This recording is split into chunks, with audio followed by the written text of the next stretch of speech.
جو یہ ماتم ہے اور یہ گریہ ہے، کیا یہ اہل بیت کی سنت ہے؟ یعنی کہ کیا یہی اہل بیت کا دین ہے؟ جی میں نے ان کا سوال دیکھا ماتم، تھا تو زنجیر میں نے زنی، کچھ ان کے کوئلوں پر چلنا. جی ارشاد بٹی صاحب کے ان کے انٹرویو میں پورا میں نے نہیں دیکھا، اس کے کچھ حصے میں نے دیکھے.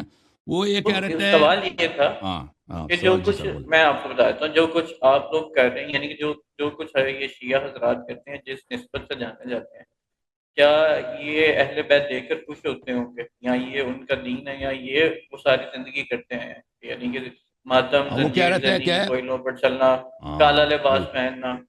من یازر الفقی میں اس کا وہ ایک باقاعدہ ریفرنس بھی ہے کہ کالا لباس جو ہے وہ فرعون کا لباس ہے. صحیح فرما رہے ہیں، تو صحیح اس فرما رہے اس سے اجتناب کرنا چاہیے. دیکھیں تو یہ ان کا ایک سوال تھا. دیکھیں اہل بیت علیہ السلام سے محبت کرنا جی ہاں بالکل خدا اس سے راضی ہے، رسول صلی اللہ علیہ وسلم راضی ہے. اور اہل بیت علیہ السلام کے ماتم پہ رونا گریہ کرنا یہ تو رسول صلی اللہ علیہ وسلم کی سنت ہے. اور رسول اللہ صلی اللہ علیہ وسلم نے نزول مصیبت سے پہلے امام حسین علیہ السلام پہ بلند آواز سے روئیں. اس کا جو شخص مذاق اڑاتا ہے اس کے ذہن میں یہ ہوتا ہے کہ ایک بری چیز ہے، وہ شخص وہ کیسے مسلمان ہے؟ ٹھیک ہے نا. جو شخص یہ کہتا ہے کہ آپ روتے ہیں کیا اہل بیت اس سے خوش ہوں گے، اس کے ذہن میں کیا چیز ہے؟ اس کے ذہن میں یہ ہے کہ ایک تو فضول چیز ہے نا. تو یہ فضول چیز اس کو پتہ ہونا چاہیے کہ اس کے اپنی کتابوں میں صحیح احادیث کے ساتھ رسول اللہ صلی اللہ علیہ وسلم نے بلند آواز کے ساتھ رویا ہے. ایسے رویا ہے کہ لوگ ان کی آواز کو باہر سے سنتے تھے، گلی سے ان کو آواز سنائی دیتی تھی.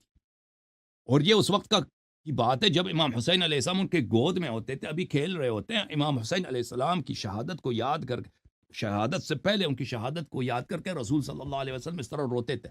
ان کی اپنی کتابوں میں نے اس کو بہت سارے وسائد کے ساتھ ریفرنسز کے ساتھ ہمیشہ محرم سے پہلے میں نے دکھائے، میرے سپیچز یہاں پہ موجود ہیں. تو اس کا مذاق اڑانا اور اہل بیت علیہ السلام کی محبت کو اس کو ایک ہلکا چیز سمجھنا، یہ وہ شخص کا کام ہے جو نہ رسول کو جانتا ہے، نہ قرآن کو جانتا ہے، نہ اسلام کو جانتا ہے.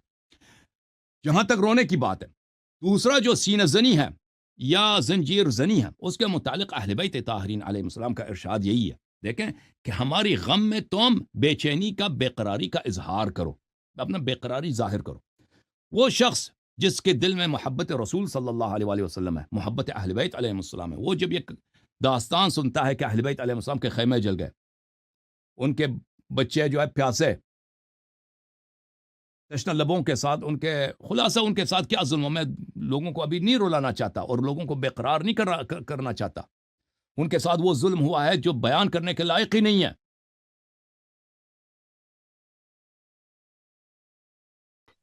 کوئی شخص اگر سوچے کہ اگر اس کے اپنے بیٹے کے ساتھ یہ ہو، تو اس کا جوان بیٹا اس کے آنکھوں کے سامنے اس کا سر بدن سے تشنہ ہونٹوں کے ساتھ بدن سے جدا کیا جائے، وہ زخموں سے چور چور، تو وہ خود کیسے روئے گا؟ وہ خود کیسے اپنے سر پہ پیٹے گا؟ یہ ارشاد بٹی اگر یہ انسان ہے، اگر اس میں انسانیت نام کا عاطفہ موجود ہے، اگر یہ اس کے دل میں انسانوں والا کوئی، اس کے سینے میں انسانوں والا دل ہے، احساس ہے، تو اس کو سوچنا چاہیے کہ اگر اس کے اپنے بیٹی کے ساتھ وہ ظلم ہو تو یہ خود کیا کرے گا؟ چیخے گا نہیں، سر پہ مارے گا نہیں. ٹھیک ہے نا. تو ہم اہل بیت طاہرین علیہ السلام کے غم میں وہ جس طرح غم منانا چاہیے ہم نہیں کر سکتے، اس کا حقدانی واقعا ہم شرمندہ ہیں. میں خود رسول اللہ صلی اللہ علیہ وسلم کے سامنے بہت شرمندہ ہوں کہ جس طرح ہمیں غم کا اظہار، کیوں اس غم میں ہم مرے کیوں نہیں؟ یہ غم اتنا عظیم ہے. سن کر کہ اہل بیت علیہ السلام کے ساتھ یہ ہوا، یہ ظلم اس امت نے کیا، اور ارشاد بٹی صاحب جن کو رضی اللہ کہتے ہیں انہیں لوگوں نے کیا. تو رسول دیکھیں ہم نصوص کے پابند ہیں، نصوص فرماتے ہیں اہل بیت علیہ السلام کے غم میں اور ان کی عزا میں تم بے قراری کا اظہار کرو. میں بے قرار جب ہوتا ہوں کسی کے غم میں، تو یہ صرف نہیں کہ میرے آنسو آتے ہیں، میں چیختا بھی ہوں، وہ کلیجے سے چیختا ہوں، سینے پہ مارتا ہوں، صورت پہ بھی مارتا ہوں، سر پہ بھی مارتا ہوں، پشت پہ بھی مارتا ہوں. ٹھیک ہے نا. تو یہ باتیں اگر کوئی شخص تظاہر کر رہا ہوتا ہے، کوئی شخص اگر دکھاوے کے لیے یہ کام کر رہا ہے کہ بھئی وہ سینہ زنی کر رہا ہے، دکھاوے کے لیے وہ زنجیر مار رہا ہے، دکھاوے، وہ غلط ہے، وہ ریاکاری کر رہا ہے. لیکن لوگوں کے دلوں کا حال اللہ جانتا ہے، اور اللہ ان کو جانتا ہے کہ کون محبت اہل بیت علیہ السلام میں عزاداری کر رہا ہے اور کوئی شخص ریاکاری کر رہا ہے. لیکن جو شخص محبت اہل بیت، محبت امام حسین علیہ السلام میں، محبت حضرت عباس، محبت حضرت علی اکبر علیہ السلام میں محبت حضرت قاسم علیہ السلام میں محبت حضرت علی اصغر علیہ السلام میں اپنے سینے پہ مارتا ہے، اپنی صورت پہ مارتا ہے، اپنے سر پہ مارتا ہے، مٹی اٹھا کے اپنے سر میں پھینکتا ہے، زنجیر مارتا ہے، تو وہ اہل بیت علیہ السلام کے اس فرمان پر کہ انہوں نے فرمایا کہ اظہار الجزا کہ روز عاشور اور غیر روز عاشور ہمارے غم میں بے قراری کا اظہار کرو، اس پہ عمل پیرا ہوا ہوتا ہے۔ اور خود اہل بیت علیہ السلام کی احادیث موجود ہیں کہ حضرت امام سید الساجدین علیہ الصلاۃ والسلام نے جب ایک نصرانی نے ان کو ایک اپنا خواب سنایا کہ اب ابن رسول اللہ میں نے یہ خواب میں دیکھا کہ میں نے دیکھا، وہ بہت لمبا واقعہ ہے، کتب میں موجود ہے، تو کہ آپ کی نانی کو میں نے خواب میں دیکھا کہ امام حسین علیہ الصلاۃ والسلام کے سر کا قافلہ جا رہا تھا، تو زہرا سلام اللہ علیہ اس طرح بے چینی کے ساتھ وہ رو رہی تھی، تو امام زین العابدین سید الساجدین علیہ السلام کھڑے ہو گئے، اپنے سر مبارک کو زور سے دیوار پہ مارا، اور ان نانی کی مصیبت اور نانی کا غم حسین علیہ السلام کی یاد میں سن کے، اور ان کے سر مبارک سے خون جاری ہوا۔ تو یہ میرے محترم ناظرین، یہ ان لوگوں کی بات سوالات ہیں جو نہ محبت کو جانتے ہیں نہ اس مصیبت کو جانتے ہیں، بلکہ اس مصیبت کو جن لوگوں نے ارتکاب کیا وہ ان کے ہیرو ہیں، تو ان کا بٹی صاحب کا حق بنتا ہے کہ وہ پوچھیں کہ یہ کیا چیز ہے تم کر رہے ہو نا، یہ عزاداری کیا چیز ہے۔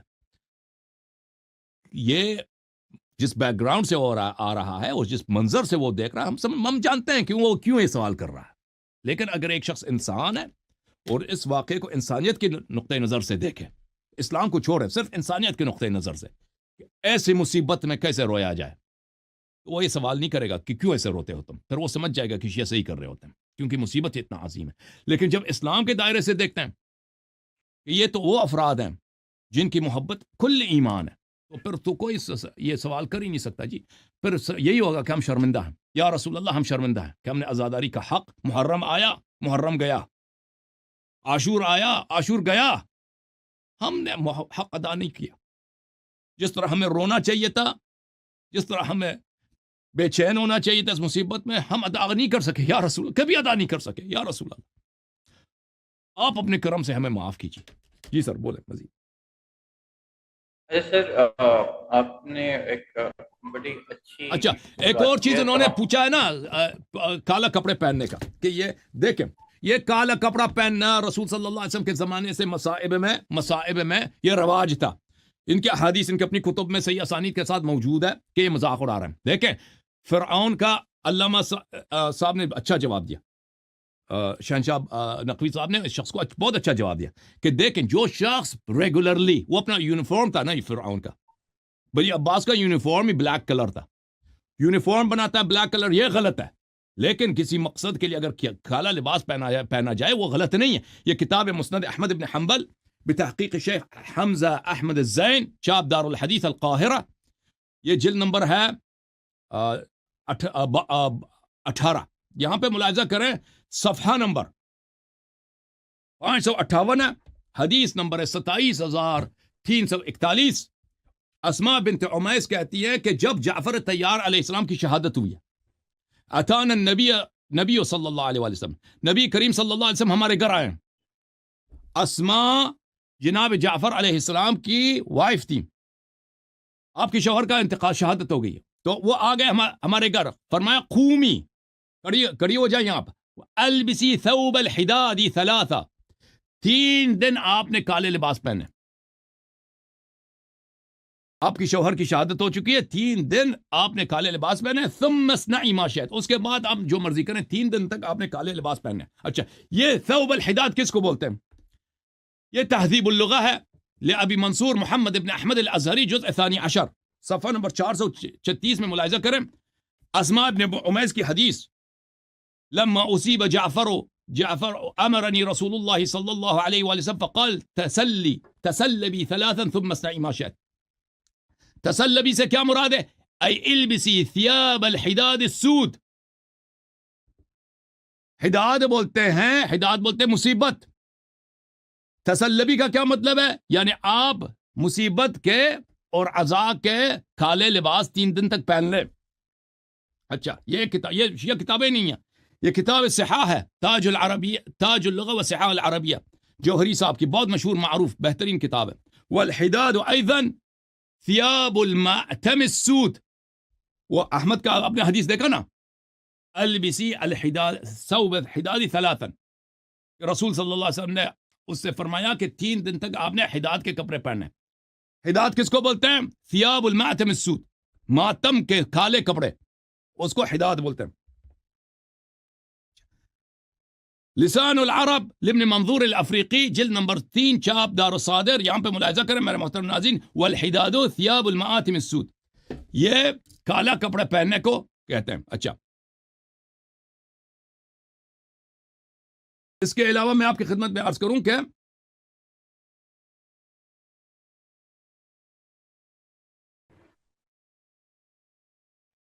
رسول صلی اللہ علیہ وسلم کبھی کبھی کالے لباس پہنتے تھے، ایسے نہیں ہے کہ وہ کبھی نہیں پہنتے تھے. یہ بصائر الدرجات ہے، جو شیخ کتاب ہے، صفار صاحب کی کتاب ہے، یہاں پر صفحہ نمبر 304 میں ملاحظہ کریں، فرمایا کہ امام جعفر صادق علیہ السلام نے فرمایا کہ ایک دن رسول صلی اللہ علیہ وسلم نے خطبہ ادا کیا نماز فجر کے بعد، وعلیہ قمیصۃ سودا، اور انہوں نے کالا قمیص پہن رکھا تھا. تو پھر وہ حدیث نقل کرتے ہیں کہ انہوں نے خطبے میں کیا بیان فرمایا. ٹھیک ہے نا؟ تو اس طرح کالا کپڑا پہننا نہ حرام ہے، اس میں کوئی بات نہیں ہے. سفید کپڑا پہننا زیادہ بہتر ہے، لیکن وہ اس میں حرمت نہیں. کوئی اپنا وہ بنا دے اپنا یونیفارم پکا ہمیشہ کالا پہنے، یہ جو ہے یہ نہیں کرنی چاہیے. اور پھر دیکھیں، جہاں تک اس کی بات ہے کہ ماتم میں کالا کپڑا پہننا، وہ تو اہل بیت علیہ السلام کی حدیث ہے کہ آپ کی خدمت میں دکھاؤں کہ وہ انہوں نے مصیبت میں کالے کپڑے پہنے. یہ کتاب محاسن احمد بن محمد بن خالد برقی رحمہ اللہ کی، یہ صفحہ نمبر ہے 420، حدیث نمبر ہے 195. لما قتل الحسین بن علی علیہ السلام، جب ہمارے آقا ہمارے سرور سید الشہداء امام حسین علیہ السلام کی شہادت ہوئی، لبسنا نساء بنی ہاشم السواد، اہل بیت طاہرین علیہ السلام کی صاحب، مرد تو سب شہید ہو گئے تھے نا، صرف خواتین رہے، انہوں نے کالے کپڑے پہنے. اچھا، وکان علی بن الحسین یعمل لہن الطعام للمآتم، اور ہمارے مولا امام زین العابدین علیہ السلام ان کے لیے، خواتین کے لیے، ان کے لیے وہ کھانا بناتے تھے، ان عزاداروں کے لیے. وہ خود خدمت کرتے تھے ان خواتین کی کہ یہ عزادار ہیں، انہوں نے بہت داغ دیکھے ہیں، بہت غم دیکھے ہیں. مولا خود خدمت کرتے تھے، کھانا بناتے تھے اپنے پھوپھیوں کے لیے، اپنے بہنوں کے لیے، اپنے والد صاحب کے بیواؤں کے لیے، اور جو دوسرے شہداء تھے ان کے بیواؤں کے لیے، ان کے اہل خانہ کے لیے انہوں نے کالے کپڑے پہنے تھے. ٹھیک ہے نا؟ تو ہم شیعہ اگر مصیبت میں کالے کپڑے پہنتے ہیں، ہمیں فخر ہے کہ کس کی محبت میں، کس کے عزا میں پہنتے ہیں. ٹھیک ہے نا؟ رسول صلی اللہ علیہ وسلم کی نور عین کے عزا میں پہنتے ہیں، اور اہل بیت علیہ السلام کی یہ سنت ہے. جی سر. اچھا سر، اس کے اگلا سوال ہے کہ کیا تمام جو شیعہ ہیں وہ صحائے ستہ کو مانتے ہیں؟ دیکھیں، ہمارے بھائی جو ہے شہنشاہ صاحب، ان کی کچھ مجبوریاں ہیں، وہ بعض باتیں کھل کے شاید نہیں کہہ سکتے، اور بعض یہ ہوتا ہے کہ ان کا کام بھی نہیں ہے نا، ان کو ہمارے جو اسپیچ دینے والے لوگ ہیں، کہ یہ سب باتیں، یہ سوال جواب، یہ عقائد صحیح طرح سے بیان کریں. یہ اسپیچ دینا محرم میں 10-15 مجالس پڑھنا یہ اور بات ہوتا ہے، اور پھر سب باتیں صحیح طرح سے جس طرح اہل بیت علیہ السلام نے بیان کی ہے، ان کے مواقف کے اور ان کے مواضع کے مطابق بیان کرنا، یہ الگ بات ہے. اچھا، یہ کتاب ہے وسائل الشیعہ لشیخنا الحر العاملی رحمہ اللہ. یہ جلد نمبر کون سا ہے بھائی؟ جلد نمبر ہے 27، صفحہ نمبر 75 ہے. من انه قال من دان الله بغیر سماع من صادق الزمه الله التیہ یوم القیامہ، جس نے بھی اللہ کی اطاعت کیا بغیر صادقین علیہم السلام کی حدیث سے، تو وہ قیامت کے دن گمراہوں میں محشور ہوگا. یہ ایک حدیث. رسول صلی اللہ علیہ وآلہ وسلم کی حدیث ہے، یا علی انا مدینۃ العلم وانت بابها، یا علی انا مدینۃ العلم وانت بابها، علم کا شہر میں ہوں، دروازہ آپ ہیں، ٹیچر آپ ہیں، بیان کرنے والے آپ ہیں، تو ہم نے باب سے لینا، دروازے سے لینا. ٹھیک ہے نا؟ ٹیچر سے لینا، جس کو اللہ رسول صلی اللہ علیہ وسلم نے ٹیچر بنایا. دوسروں سے نہیں لینا دیوار اور چھت وغیرہ سے آگے، وہ چور ہوتا ہے. فمن اتى الباب وصل، جو دروازے سے آتا ہے وہ پہنچ جاتا ہے. یا علی انت بابی الذی اوتی منہ وانا باب اللہ. یا علی آپ میرے دروازے ہیں، کوئی اس راستے سے آ جائے تو مجھ تک پہنچ جاتا ہے، اور میں اللہ کا راستہ ہوں، جو مجھ تک پہنچ جاتا ہے میں اس کو اللہ تک پہنچاتا ہوں. فمن اتانی من سواک لم یصل الی، جو آپ کے علاوہ کسی اور طریق سے آنا چاہتا ہے وہ کبھی مجھ تک نہیں پہنچ سکتا. ومن اتی اللہ من سوایا لم یصل الی اللہ، اور جو میرے طریق کے علاوہ کسی اور سے اللہ سے پہنچنا چاہتا ہے وہ کبھی اللہ تک نہیں پہنچے گا. پھر امام جعفر صادق علیہ السلام کا فرمان ہے، امام محمد باقر علیہ السلام، کل ما لم یخرج من هذا البیت فهو باطل. جو بھی حدیث آپ کو ملے جو اہل بیت علیہ السلام کی درگاہ اقدس سے نہیں آیا ہے وہ باطل ہے.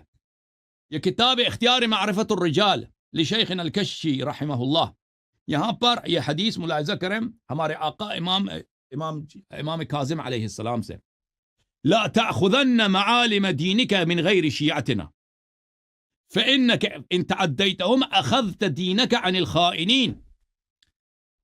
کبھی دین کے کسی بھی حصے کو، چاہے وہ عقائد میں ہو، حلال و حرام میں، اخلاق میں، کسی بھی امور میں ہو، غیر شیعہ سے آپ نے نہیں لینا. جو شیعہ روات ہیں، شیعہ محدثین ہیں، ان سے لینا آپ نے. اگر ان کے علاوہ کسی اور سے لے لیا تو آپ نے خائنین سے، غداروں سے آپ نے دین لیا. الذین خانوا اللہ ورسولہ صلی اللہ علیہ وآلہ، جنہوں نے اللہ سے غداری کی، رسول صلی اللہ علیہ وسلم سے غداری کی. وخانوا اماناتهم، جنہوں نے امانتوں سے خیانت کیا. انہم اؤتمنوا علی کتاب اللہ عز وجل فحرفوه وبدلوه فعلیہم لعنۃ اللہ ولعنۃ رسولہ ولعنۃ ملائکتہ ولعنۃ آبائی الکرام البررہ صلی اللہ علیہم اجمعین. اللہ تعالیٰ نے ان کو قرآن امانت میں دیا تھا، انہوں نے قرآن کی تحریف کی اور قرآن کو بدل دیا. ان پہ اللہ کی لعنت ہو، رسول کی لعنت ہو، ملائکہ کی لعنت ہو، اور میرے آبا کی لعنت ہو، اور ان پر میری لعنت ہو اور میرے شیعوں کی لعنت ہو قیامت تک. تو میرے محترم ناظرین، جماعت مخالفین کے کتب میں جو حدیث آپ کو ملے جو موافق ہو اہل بیت علیہ السلام کے کلام سے، وہ صحیح ہے، باقی صحیح نہیں ہے. صرف ایک صورت میں ان سے حدیث لے سکتے ہیں، اہل بیت علیہ السلام کے کلام میں یہ موجود ہے.